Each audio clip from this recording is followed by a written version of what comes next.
Jakina den bezala, 1984 urtean tiro hil zuten Santi Brouard bere Bilboko kontsultan, eta bere heriotzak zirrara handia eragin zuen Euskal Herrian.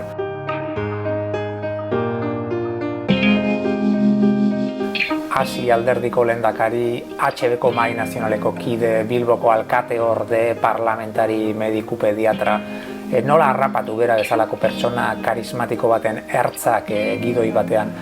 Etzen erraza eta buelta asko eman ondoren kronologia konbentzionalari uko egitea erabaki genuen, eta nolabait atalkatzea, antolatzea ipuin modukoetan komikia, geruzaz osatutako novela grafiko baten bitartez.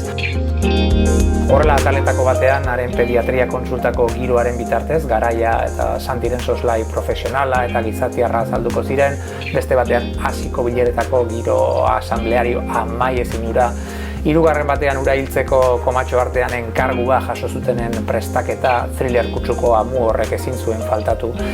Eta horrek jakina geruza bidezko antolaketa horrek ahalmentzen zigun historiari arnasa ematea, pasarte xamurragoak tartekatzea, berez oso gordina izan zitekeen historio baten baitan. Politikari buruz erruz eta oso jakinaren gainean hitz egiten zen sasoia izaki pertsonaiek ere asko hitz egin zezaten nahi nuen komiki parlatua egitea zen gure asmoa. Niri behintzat beti inbiria handia eman izan didate film demagun italiar edo frantses horiek, non elkarrizketa mamitsua narrazioaren parte eta tramaren parte bihurtzen duten. Baita zorte handi bat izan nuen eta izan zen bere agenda, Santi Brouarden agenda eskuartean izatea.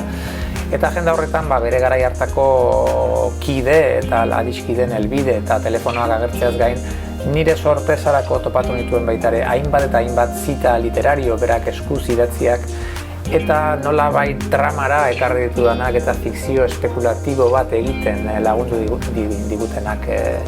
Zuri beltzean ematea beste erremedierik ez zegoen, hasieratik ikusi genuen hori nahiko garbi.